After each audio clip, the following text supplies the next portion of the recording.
안녕하세요, 레드 RPM 정준석입니다. 자, 이번 차량은 르노 삼성이 올해 첫 번째로 선보이는 신차이자 쿠페형 SUV 바디 스타일을 가진 XM3인데요.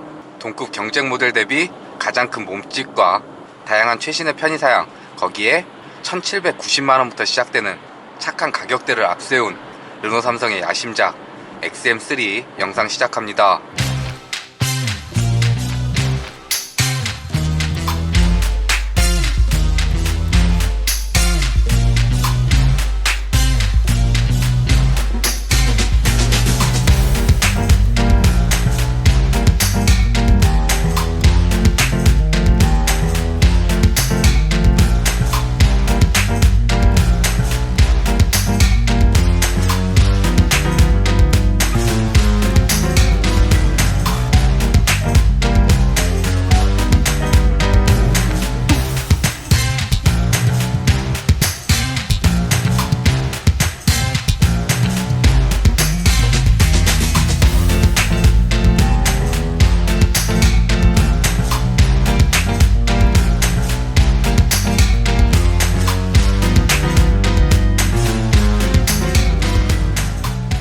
자, 먼저 디자인은 르노 삼성을 대표하는 C자 형태의 데일라이트라든지 헤드램프와 이어진 형태로 그릴이 자리한 형태라든지 QM6나 SM6에서 즐겨 사용했던 그 디자인이 XM3에도 반영이 되어 있는데요. 그래서 처음 봐도 어색하지 않고 꽤 익숙한 디자인을 보여주고 있고, 특히 그 부분은 전면부에서 가장 뚜렷하게 느낄 수가 있는데요. 거기 XM3는 이 그릴의 상단 라인이 헤드램프랑 이어지는 형태를 그려줘서 차가 조금 더 넓어 보이는 분위기를 연출해주고 있습니다. 그리고 헤드램프는 LED 헤드램프가 기본, 그러니까 1790만원부터 시작하는 사양에도 기본 탑재되는 부분도 괜찮아 보이고요. 헤드램프 위쪽에는 이렇게 독특한 패턴을 더해줘서 디테일을 살려준 구성을 보여주고 있습니다. 거기에 아래쪽에는 포그램프 자리를 하고 있고, 포그램프 주변은 또 크롬 라인을 덧대줘서 조금 더 인상을 뚜렷하게 만들어준 형태를 보여주고 있고요. 기존 SM6나 QM6에서 꽤 긍정적인 평가를 받았던 디자인이 XM3에도 이어져 있기 때문에 전면부 디자인은 큰 호불호 없이 꽤 만족스러운 구성을 보여주고 있지 않나 라고 생각이 듭니다. 자, 그리고 이번 XM3에서 가진 가장 근사한 실루엣을 보여주는 부분은 바로 이 사이드 측면부가 되겠는데요. 국산차에선 처음 선보이는 바디 형태고, 프리미엄 브랜드 수입 고급차에 적용됐던 쿠페형 스타일이 SUV인 XM3에 반영된 모습을 보여주고 있습니다. 그래서 루프부터 이어져서 C필러 라인 쪽에서 뚝 떨어지는 매끄러운 라인을 그려줬고, 거기에 경쟁 모델 대비 가장 큰 몸집을 가지고 있는 부분도 역시 사이드 실루엣에서 연출해주고 있는데요. 물어서 XM3 가진 축간거리는 2720 길이를 가지고 있어서 위 세그먼트인 QM6보다 조금 더 큰 축간 휠 베이스 길이를 가지고 있습니다. 거기에 휠은 18인치 크기를 가지고 있고, 디자인은 르노 삼성에서 즐겨 사용하던 꽤 독특한 형태로 그려준 투톤 휠이 적용이 되어 있고요. 타이어는 금호 솔루스 18인치 타이어가 장착이 되어 있습니다. 자, 그리고 리어 후면부도 기존 QM6나 SM6에서 사용했던 그 테일램프 디자인이 SM3에도 이어진 형태를 보여주고 있는데요. 단 테일램프가 점등이 될 때 그래픽이 테일램프를 감싼 형태가 아니라 아래쪽 하단부 쪽으로 점등이 되게 되고, 그 그래픽은 반대쪽 테일램프랑 이어지는 형태를 그려주고 있고요. 거기에 C필러부터 매끄럽게 떨어진 라인이 트렁크 리드 라인을 살짝 올려주면서 이어진 형태로 그려줌으로써 조금 더 볼륨감 있는 후면부 디자인을 연출해준 부분도 괜찮아 보입니다. 이외에 범퍼 디자인은 깔끔하게 구성을 해줬고, 실제 머플러는 아니지만 장식을 더해줘서 디테일을 살려준 부분도 괜찮아 보이는데요. 전반적으로는 가로 수평 형태로 그려져서 차가 조금 더 넓어 보이면서도 안정적인 후면부 디자인을 연출해주고 있습니다. 자, 외관은 기존 QM6나 SM6에 적용됐던, 그러니까 패밀리룩이 반영됐던 반면, 실내는 최신의 르노 새로운 디자인이 적용이 되어 있는데요. 그로 인해 꽤 새로운 구성과 기존 QM6나 SM6에서 아쉽게 느껴졌던 부분들을 개선한 디자인을 보여주고 있는데요. 먼저 중앙 디스플레이는 9.3인치 디스플레이가 새롭게 자리를 했고, 르노 삼성에서 즐겨 사용하는 세로 형태로 디자인을 해준 모습을 보여주고 있는데요. 세로로 와이드한 스크린이 자리를 했기 때문에 시야에 보여지는 부분도 꽤 괜찮은 편이고, QM6나 SM6에서 좀 아쉽게 느껴졌던 인터페이스 디자인도 꽤 이쁜 형태로 새롭게 적용이 되어 있는 구성을 보여주고 있습니다. 그래서 보기에도 한결 더 괜찮은 구성을 보여주고 있고, 조작을 했을 때 터치감도 훨씬 더 개선된 구성을 보여주고 있고요. 거기에 주행보조 시스템이라든지 드라이브 모드를 변경할 때 그래픽이 연출되는 부분도 훨씬 더 깔끔하게 보여주는 디자인을 보여주고 있고요. 그리고 그 아래쪽으로는 토글 형태로 해서 바로바로 조작할 수 있도록 버튼이 배치된 구성도 괜찮아 보입니다. 그래서 이쪽 버튼을 이렇게 조작을 해주게 되면 1열 시트 통풍하고 열선을 디스플레이 내에서 조작할 수 있도록 편의 버튼이 빠져있는 부분도 괜찮고요. 비상등 버튼이라든지 아이들링 스타일링고 온오프 할 수 있는 기능들도 이게 토글 버튼으로 배치가 되어 있어서 조작하기 용이한 구성을 갖추고 있습니다. 그리고 그 하단부로는 공조기 조작부가 마련이 되어 있는데요. 다이얼 방식으로 돌리면 온도가 올라가고 다시 돌리면 온도가 내려가고, 여기서 풍향, 바람의 크기를 조절을 할 수도 있고 바람의 방향도 바꿀 수 있도록, 그리고 이와 관련된 모든 내용들은 이 중앙 디스플레이에서 꽤 깔끔하게 보여주기 때문에 좀 QM6나 SM6에서 꼭 디스플레이를 통해서만 공조기 조작을 했던 거에 반해서 이렇게 별도로 꽤 직관적인 구성을 갖춘 부분도 만족스러운 부분이 아닐까 라고 생각이 듭니다. 자, 그리고 그 아래쪽으로는 USB 충전단자 2개하고 파워 아울렛 마련이 되어 있고요. 그리고 스마트폰 무선 충전할 수 있는 패드도 마련이 된 구성을 보여주고 있습니다. 그 기어 레버는 가죽으로 감싸놨고 이렇게 기계식으로 조작하는 방식이라고 보시면 될 것 같고요. 잡았을 때 그립감이라든지 조작할 때 별다른 불편함이 느껴지지 않는 기어 레버가 적용이 되어 있고, 그리고 외관에서 LED 헤드램프가 가장 낮은 트림에도 기본 적용되는 구성을 보여줬다고 하면, 실내는 전자식 파킹 브레이크하고 윈도우, 운전석, 보조석, 그리고 2열까지 다 원터치로 오토 기능이 적용된 부분도 꽤 만족도 높은 상품 구성이 되어주지 않을까 라고 여겨지고요. 자, 그리고 계기판은 10.25인치 전자식 계기판이 적용이 되어 있습니다. 그래서 드라이브, 주행 모드를 변경을 하면 꽤 멋진 퍼포먼스와 함께 그래픽을 다르게 연출해주면서 또 다른 분위기를 연출해주는 부분은 10.25인치 디스플레이 탑재된 부분을 적극 활용해주고 있는 모습을 보여주고 있고요. 핸들에 마련된 이 버튼을 조작을 해주게 되면 내비게이션을 중앙 디스플레이에 보여줄 수도 있고, 전반적인 해상도, 그러니까 보여지는 화질에 있어서도 괜찮고 다양하게 정보를 보여주는 부분, 그리고 10.25인치 그러니까 국산 경쟁 모델 중에는 유일하게 전자식 계기판이 적용된 부분도 구성 중 꽤 돋보이는 요소가 되어주지 않을까 라고 여겨지고요. 자, 그리고 스티어링 핸들은 3스포크 형태를 하고 있고 림의 크기라든지 두께, 그리고 가죽을 감싸놓은 형태에 있어서 이렇게 잡았을 때 꽤 괜찮은 그립감을 연출해 줍니다. 거기에 개인적으로 가장 마음에 드는 부분은, 이전에 QM6나 SM6는 이 크루즈 컨트롤 버튼이 이 기어 레버 아래쪽에 자리를 하고 있어갖고 좀 직관적이지 못한 구성을 보여줬던 반면, 좌측으로 그 기능 버튼들을 모아놔서 조금 더 편리하게 조작할 수 있는 부분이 아닐까라고 생각이 들고요. 이외에 계기판 관련돼서 기능 버튼들 마련된 부분이나 핸들 뒤쪽에 패들 시프트 적용되어 있는 부분까지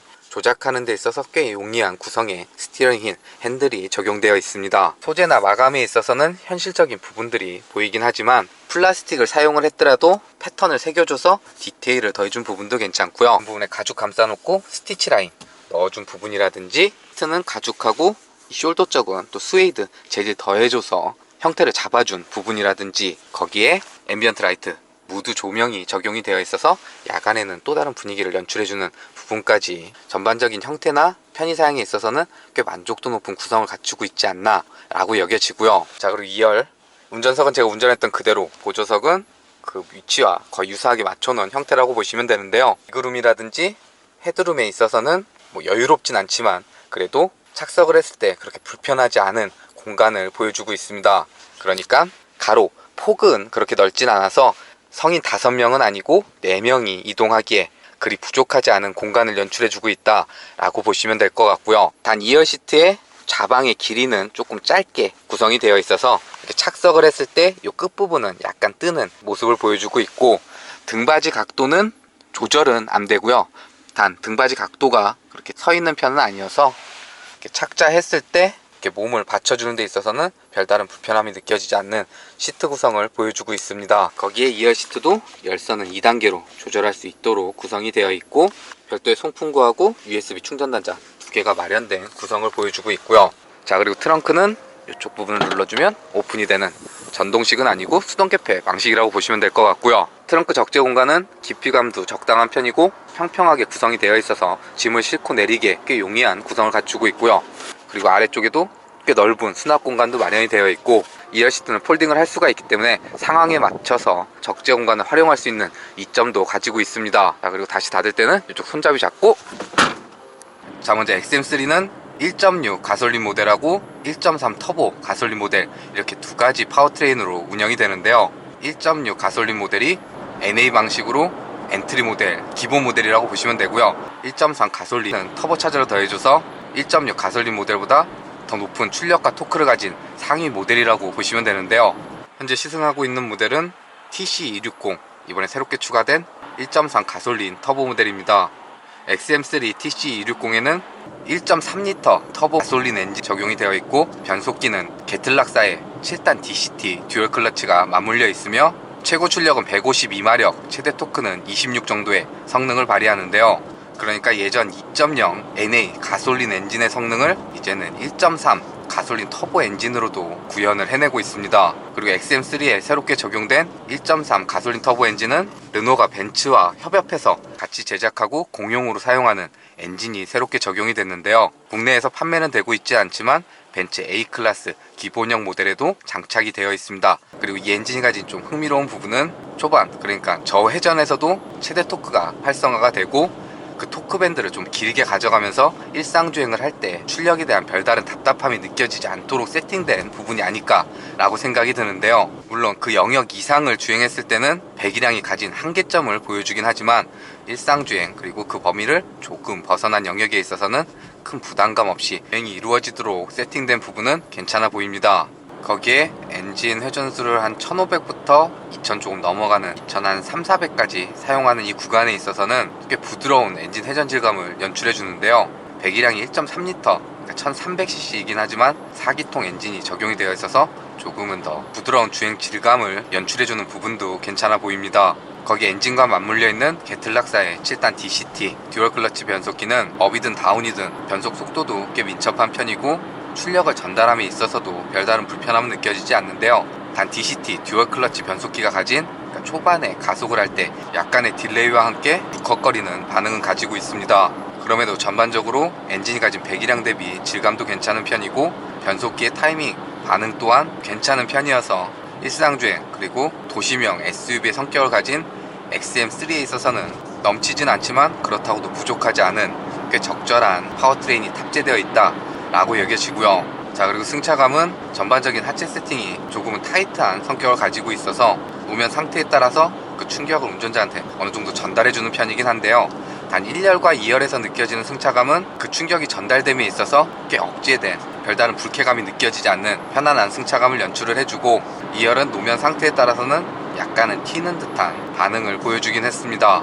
그러니까 1열과 2열에서 느껴지는 승차감이 조금은 차이가 있다 라고 보시면 될 것 같고요. 자, 그리고 핸들 조향은 무게감도 적당한 편이고, 조향하는 대로 별다른 이질감 없이 꽤 솔직하게 반응을 해주는 편이어서 일상주행 그리고 그 영역을 조금 벗어난 범위에 있어서도 핸들 조향에 대한 별다른 불편함은 느껴지지 않으실 것 같고요. 그리고 브레이크 제동력에 있어서도 담력이 초반이나 중후반에 몰려있는 게 아니라 페달을 조작하는 양에 따라서 꽤 일정하게 담력이 유지가 되기 때문에 어느 정도 운전자가 예측 가능한 범위 내에서 제동을 조절할 수 있는 부분도 괜찮아 보입니다.